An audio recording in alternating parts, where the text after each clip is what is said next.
미국의 부동산 시장 거래가 크게 줄어든 것으로 나타났습니다. 하지만 주택 가격은 사상 최고치를 기록했습니다. 미국에서 5세 미만 어린이를 대상으로 코로나19 백신 접종이 시작됐습니다. 부모들이 백신의 부작용을 우려해 접종을 하지 않을 것이란 지적도 나오고 있습니다. 바이든 정부가 담배의 니코틴 함량을 대폭 줄이는 방안을 추진합니다. 암 사망의 주요 원인인 니코틴을 줄여 미국 내 암 사망률을 50% 가까이 낮추겠다는 계획입니다. 유명 반려동물 사료에서 살모넬라 오염 위험성이 제기돼 리콜 조치됐습니다. 뉴욕과 뉴저지 등 미 전역 12개 주로 유통된 것으로 확인됐습니다. 여러분 안녕하십니까? 6월 21일 첫 소식입니다. 미국이 한반도를 제외한 모든 지역에서 대인 지뢰 사용을 금지하기로 했습니다.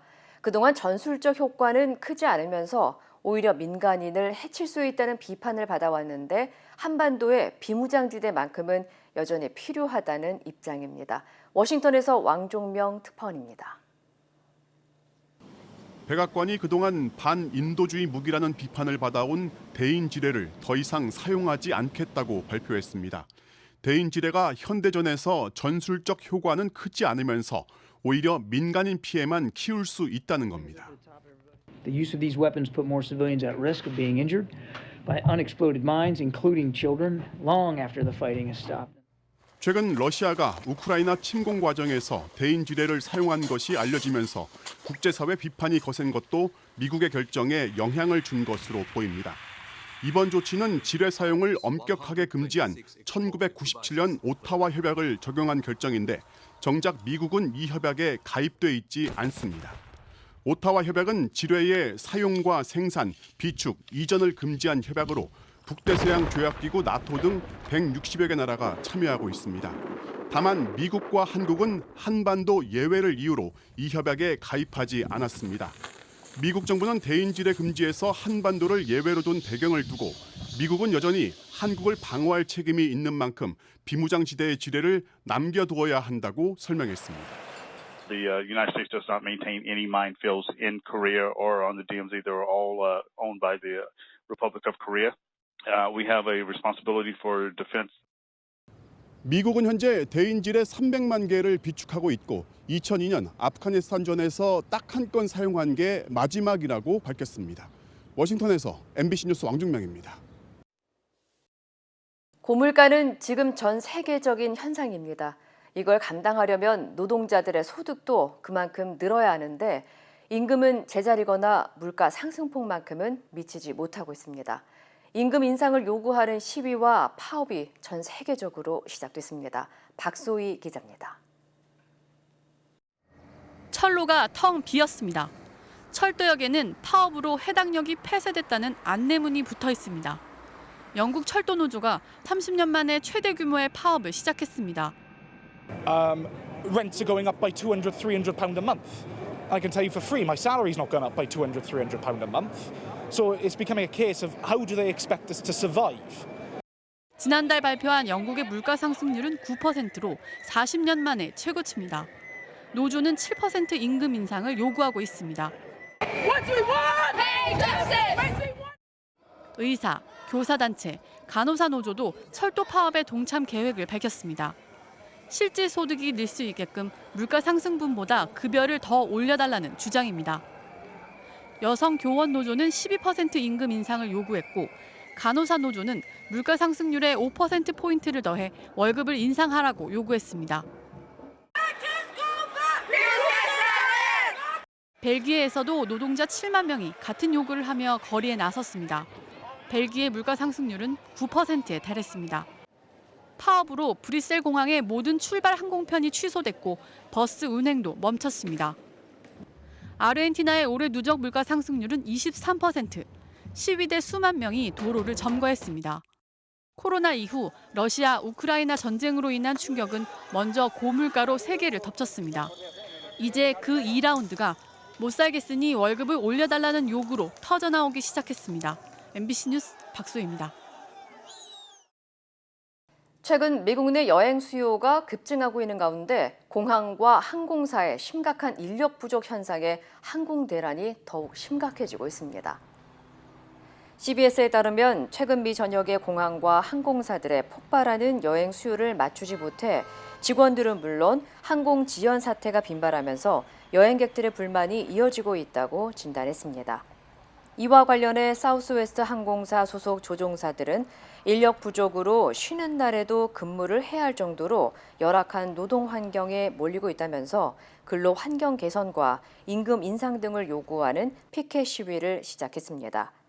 한편 일부 전문가들은 여름철 성수기가 시작되고 있는 가운데 각 항공사들의 적극적인 인력 채용과 직원들의 처우 개선 조치가 없을 경우 이 같은 항공 대란이 오는 8월까지 이어질 수 있을 것이라고 지적했습니다. 연준의 대대적인 금리 인상 조치가 이어지고 있는 가운데 미국의 부동산 시장 거래가 줄어든 것으로 나타났습니다. 거래가 줄어들면서 집값이 다시 내려가지 않겠느냐는 전망도 나오고 있지만 아직은 시기상조라는 분석입니다. 여준호 기자의 보도입니다. 지난달 미국의 기존 주택 매매는 541만 건. 코로나19 사태 초기인 지난 2020년 6월 이후 최저치이자 넉 달 연속 감소세입니다. 지난해까지만 해도 폭발하는 주택 수요로 뜨거웠던 부동산 시장이었지만 올해 들어선 상황이 바뀌고 있습니다.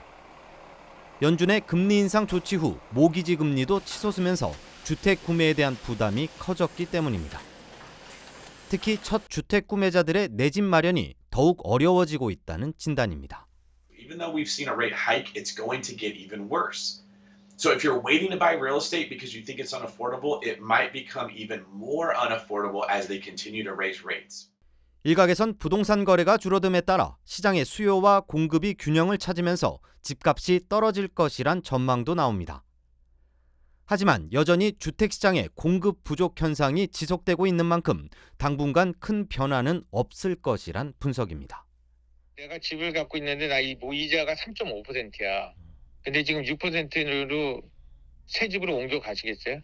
그래서 집 오너들이 모티베이션이 없는 거예요. 집을 팔로 모티베이션이. 이 와중에 지난달 거래된 기존 주택 중위 가격은 40만 7,600달러로 사상 최고치를 기록했습니다. 금리 인상의 인플레이션 그리고 역대급 수준의 집값까지 겹치면서 생애 첫 내 집 마련의 꿈이 점점 더 멀어지고 있다는 지적입니다. MBC 뉴스 여준호입니다. 캘리포니아주에서 추진하고 있는 첫 주택 구입자에 대한 다운 페이먼트 무상 지원이 본격화되고 있습니다. 캘리포니아 주의회는 중저소득층 주민이 첫 주택을 구입할 때 다운 페이먼트의 17%를 무상으로 지원하고 몰개지 비용을 낮추는 등의 지원 프로그램인 캘리포니아 드림 포 예산안을 통과시켰습니다. 이어 주정부는 이번 법안을 통해 매년 7,700여 명의 주민들이 혜택을 받을 것으로 전망했습니다. 대신 이 프로그램을 통해 구입한 주택을 재융자하거나 판매할 경우 주택가의 17%를 주정부에 반환해야 합니다. 또 주정부는 앞으로 10년 동안 100억 달러의 기금을 마련하고 중간 소득 기준 150% 미만의 가구를 중심으로 지원 대상을 점차 확대해 나갈 예정이라고 전했습니다. 현재 캘리포니아주 전체에서 중간 가격의 주택을 구입할 수 있는 가구 수는 단 26%인 것으로 조사됐습니다. 한편 미국의 기존 주택 중간 가격은 사상 처음으로 40만 달러 선을 넘어섰습니다. 하지만 높은 가격과 금리 부담으로 인해 거래 건수는 감소세를 이어가고 있습니다. 미국에서 5세 미만 어린이를 대상으로 한 코로나19 백신 접종이 오늘 시작됐습니다.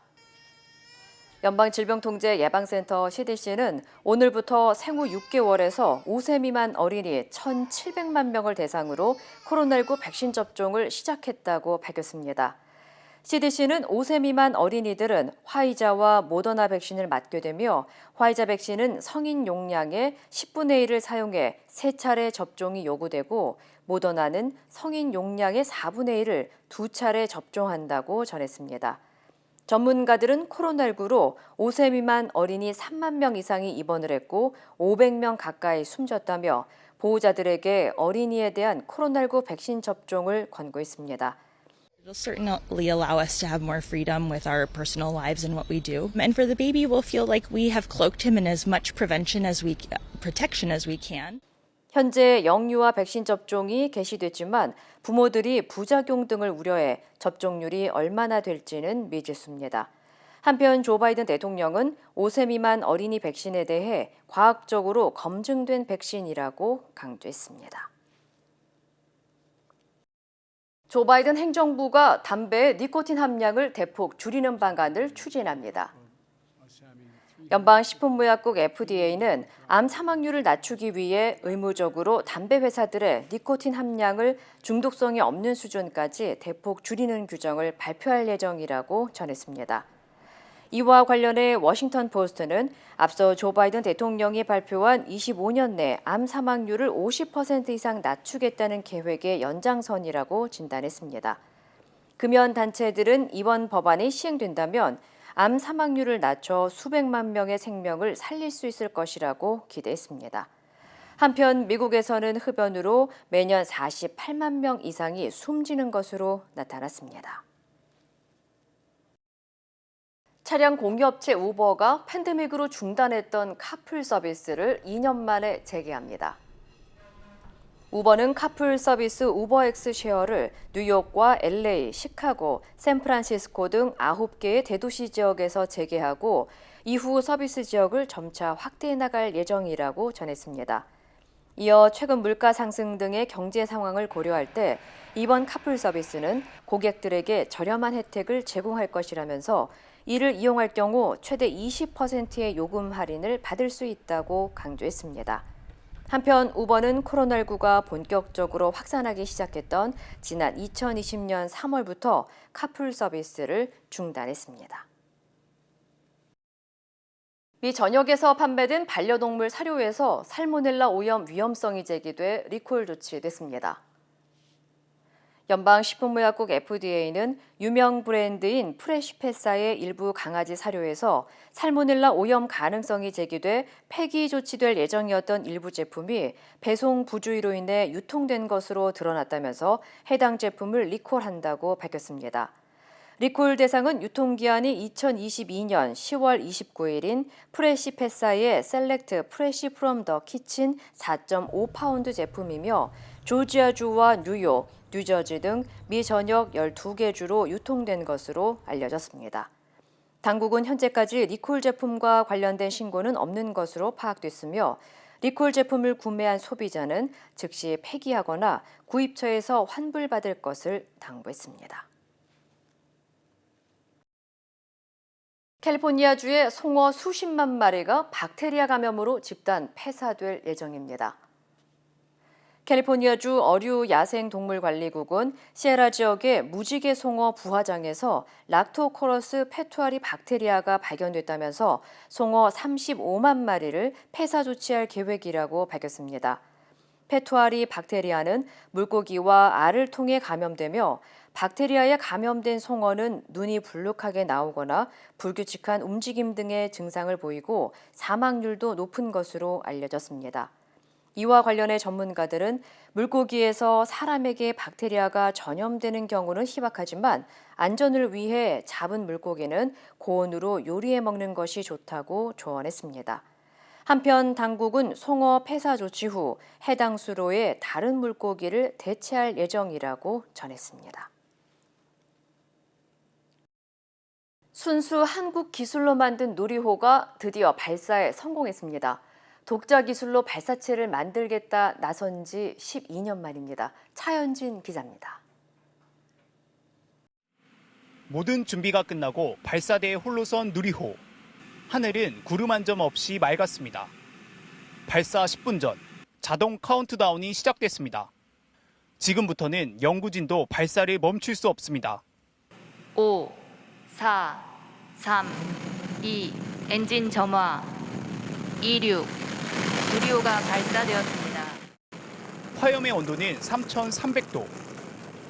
200톤의 누리호가 지구의 엄청난 중력을 이겨내고 우주로 떠납니다. 비행 정상. 수직으로 날던 누리호는 10초가 지나 조금씩 비스듬히 자세를 잡습니다. 2분이 지나자 누리호는 하얀 점이 돼 대기권을 벗어났습니다. 이제부터는 우주입니다. 누리호는 계속해서 지구로 신호를 보내왔습니다. 2단 엔진 점화 확인. 모든 게 정상이었습니다. 그리고 발사 14분 뒤 목표했던 고도 700km의 도달. 위성도 차례로 분리했습니다. 예정됐던 16분 7초보다 22초 빠른 시각이었습니다. 그리고 발사 1시간 10분 뒤 국민 여러분, 대한민국 우주의 하늘이 활짝 열렸습니다. 대한민국 과학기술이 위대한 전진을 이루었습니다. 성공의 순간 발사 통제동의 연구진도 박수치고 서로 부둥켜 안으며 성공의 기쁨을 마음껏 누렸습니다. 윤석열 대통령도 축하 메시지를 보냈습니다. 여러분의 노고에 대해서 국민을 대표해서 치아드립니다. 누리호가 발사되는 순간 2km 떨어진 제가 서 있는 이곳까지 묵직한 소리와 엄청난 진동을 느낄 수 있었습니다. 12년의 노력이 만들어 감동의 순간이었습니다. 전남공 나로우드센터에서 MBC 뉴스 차현진입니다. 한국은 이제 1톤이 넘는 실용 위성을 직접 쏘아 올릴 수 있는 7번째 나라가 됐습니다. 우주 경쟁에 필요한 3가지 핵심 기술을 모두 확보한 겁니다. 김하영 기자입니다.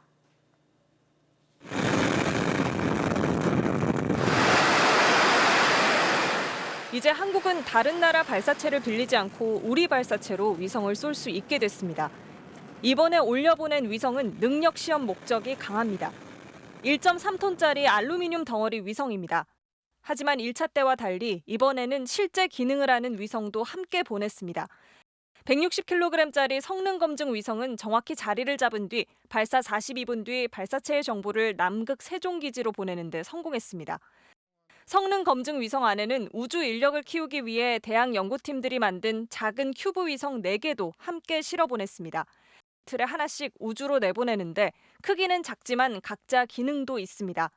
한반도의 서해상공에 있는 미세먼지의 흐름을 관측하기 위한 위성이고요. 1톤 넘는 실용 위성을 직접 쏠 수 있는 나라는 러시아, 미국, 유럽, 중국, 일본, 인도 6개 나라였습니다. 한국은 7번째 나라가 됐습니다. 더 중요한 건 앞으로 펼쳐질 우주 경쟁 시대에 꼭 필요한 핵심 기술들을 확보했다는 점입니다. 엔진은 물론 맥주캔만큼 얇게 만들어야 하는 추진제 탱크, 그리고 페어링 기술까지 3대 핵심 기술을 모두 확보했습니다. 설계와 개발은 항공우주연구원이 맡았지만 제작에는 300개의 민간 기업들이 함께 참여했습니다. 과학기술과 제조업 강국의 힘입니다. MBC 뉴스 김하영입니다. 국민의힘 이준석 대표의 성비위 무마 의혹을 다룰 당윤리위원회가 오늘 저녁 열립니다. 핵심은 이 대표가 증거인멸 과정에 관여했는지입니다. 김민찬 기자입니다. 오늘 저녁 7시로 예정된 국민의힘 윤리위원회. 당 윤리위는 일단 김철근 당대표 정무실장부터 불러 이 대표의 성비위 무마 의혹에 대한 소명부터 듣겠다는 방침입니다. 핵심은 이 대표의 관여 여부입니다.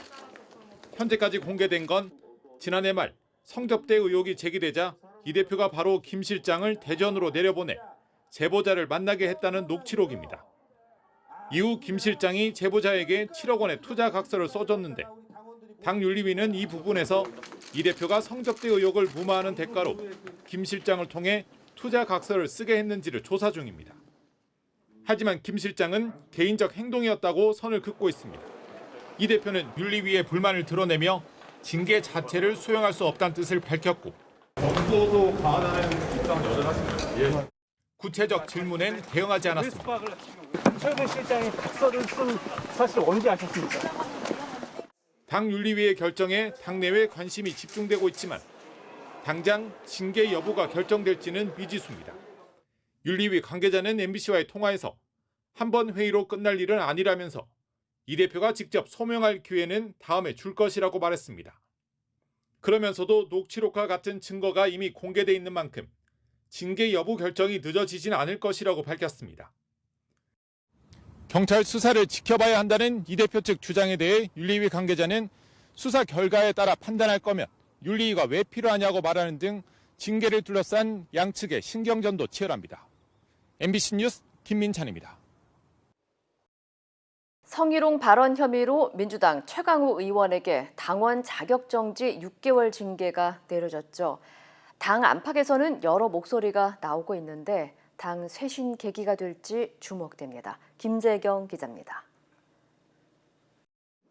지난 4월 당내 비대면 화상회의에서 성희롱 발언을 했다는 의혹이 제기된 최강욱 의원. 최 의원은 농담 삼아 짤짤이란 표현을 썼을 뿐 성적 의도는 전혀 없었다고 반박했습니다.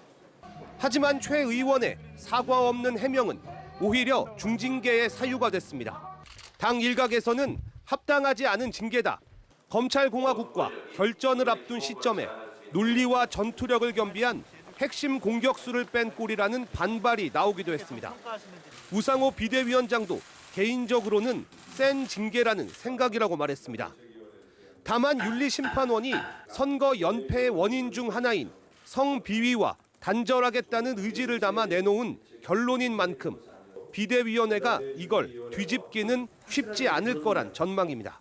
민주당이 최근에 박완주 의원 제명부터 시작을 해서 이제 단호하게 하려고 하는 태도와 결과들이 좀 나오고 있는 건 저는 긍정적으로 봅니다. 중징계를 주장해온 박지원 전 비대위원장도 강성 팬덤 대신 국민 곁으로 다가선 결론이라며 늦었지만 다행이라고 밝혔습니다. 공교롭게도 국민의힘도 대표 징계 문제로 진통을 겪고 있는 가운데 민주당의 성비위 중징계 결정이 당내 쇄신론 재점화의 분기점이 될지 주목됩니다. MBC 뉴스 김재경입니다.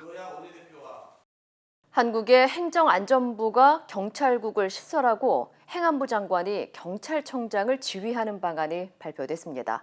경찰은 긴급 지휘부 회의를 열고 법치주의 훼손이라며 우려를 나타냈습니다. 이동경 기자입니다.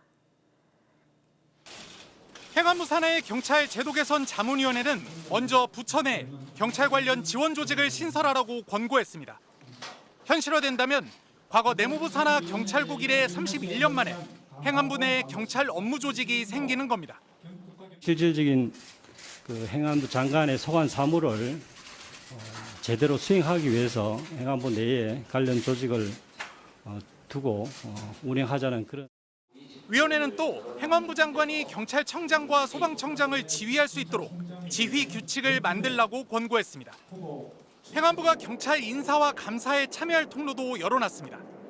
경찰청장과 국가수사본부장 등 고위직에 대한 후보 추천위원회를 설치하고 이들에 대한 징계 요구 권한도 행안부 장관에게 부여하라고 했습니다. 다만 일선 경찰들의 반발을 의식한 듯 수사 인력 확충과 순경 출신 경찰 공무원의 고위직 승진 확대 등도 권고했습니다. 예상을 벗어나지 않는 행안부의 방안에 경찰은 지휘부부터 일선 하위직까지 일제히 우려를 나타냈습니다. 즉각 김창룡 경찰청장 주재로 전국 시도 경찰청장 화상회의를 개최한 뒤 그간의 역사적 교훈과 경찰법 정신에 비추어 우려가 적지 않다는 입장을 내놨습니다. 민주성과 중립성 등 경찰 제도의 기본 정신을 제대로 담지 못했고 헌법의 기본 원리인 법치주의가 훼손될 수 있다는 겁니다. 경찰서 서장급인 총경들 사이에서도 전국의 총경들을 소집해달라는 요구가 나오는 등 격앙된 반응이 잇따랐습니다. 행안부의 독단적 경찰 통제는 권력에 취약한 경찰 탄생과 직결됨을 명심해야 할 것이다.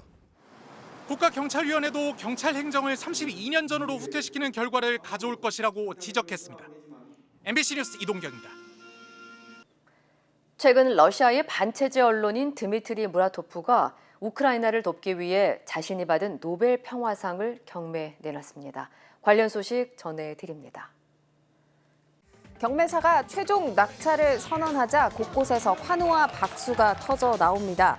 무라토프가 러시아의 침공으로 피해를 본 우크라이나 아이들을 돕기 위해 경매에 붙인 노벨 평화상은 무려 1억 350만 달러, 우리 돈 1,336억 원에 낙찰됐는데요. 이번 낙찰가는 과거 경매에 나왔던 노벨상의 경매 최고가인 476만 달러의 20배가 넘습니다. 언론 탄압에 맞선 공로로 필리핀 언론인과 함께 지난해 노벨상을 받은 무라토프는 이렇게 큰 금액에 낙찰될 줄은 몰랐다고 소감을 전했는데요. 이번 경매 수익금 전액은 UN 아동기금에 전달돼서 전쟁으로 집을 잃은 우크라이나의 어린이들을 위해서 쓰일 예정입니다. 미국 최대 전기차 기업 테슬라가 인력 감축을 예고했습니다. 최근 일론 머스크 최고 경영자는 임원들에게 전 세계 채용을 중단하고 직원을 약 10% 감축해야 한다고 밝혔는데요. 현지 시간 21일 카타르 경제 포럼에 참석한 머스크는 인력 감축 계획에 대해서 자세한 설명을 내놨습니다. 머스크는 우선 앞으로 석 달간 테슬라의 전체 인력 중 3에서 3.5%를 감축할 예정이라고 말했습니다. 대신 시간제 근로자 수를 늘릴 것이라고 설명했는데요. 머스크의 이번 결정은 미국 경기 침체가 예상됨에 따른 조치로 풀이됩니다.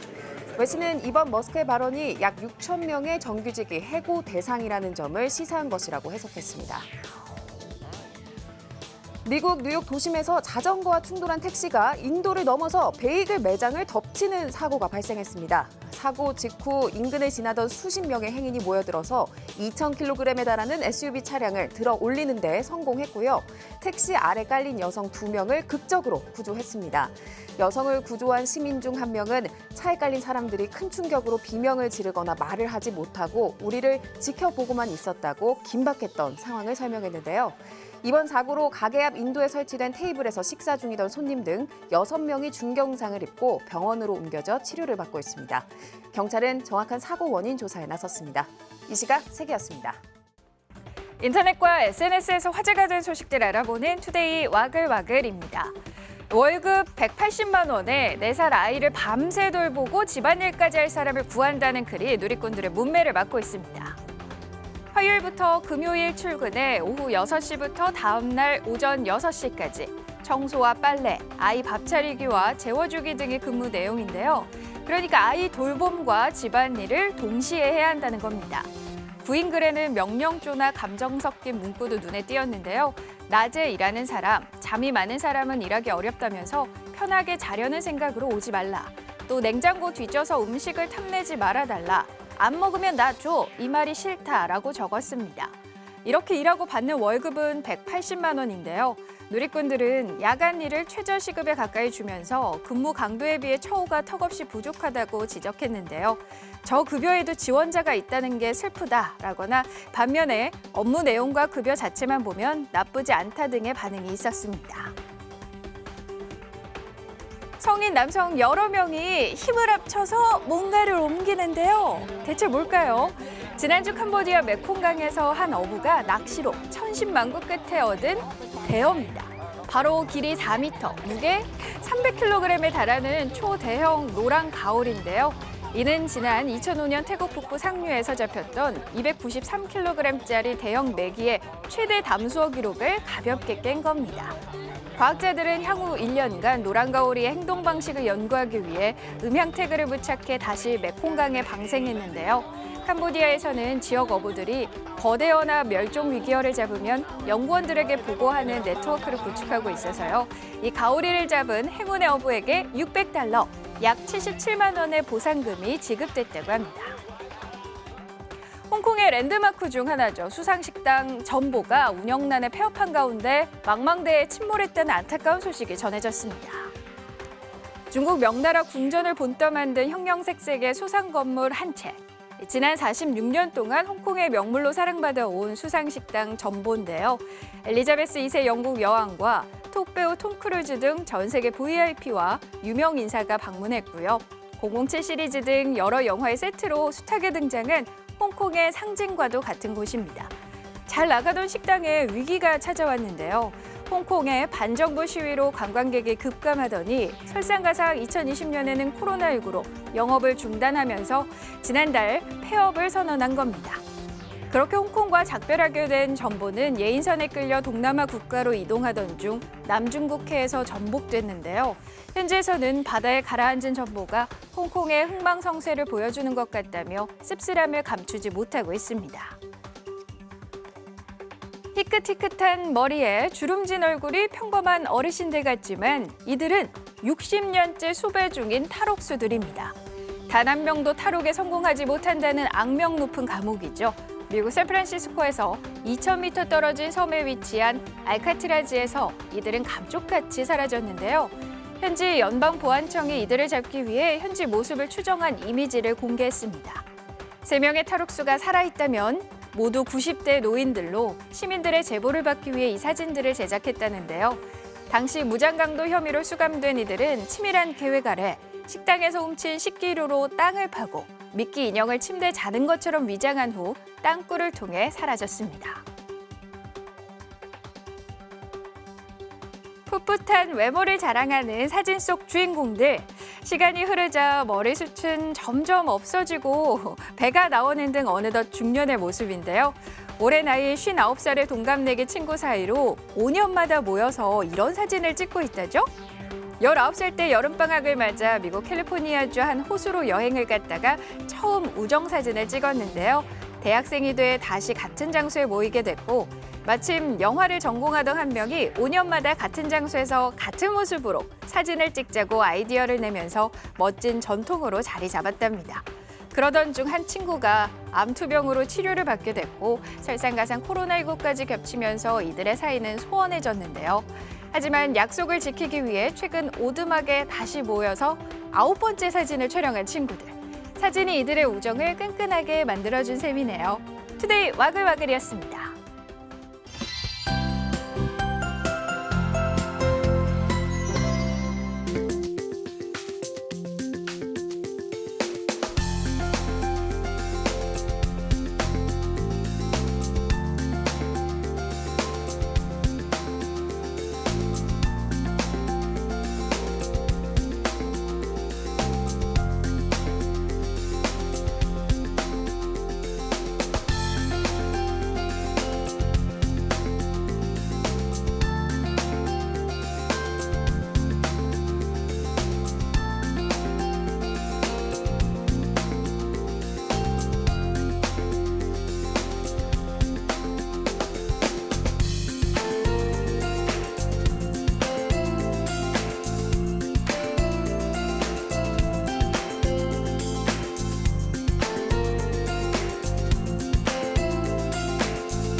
이상으로 6월 21일 화요일 뉴스를 마칩니다. 시청해주신 여러분 고맙습니다.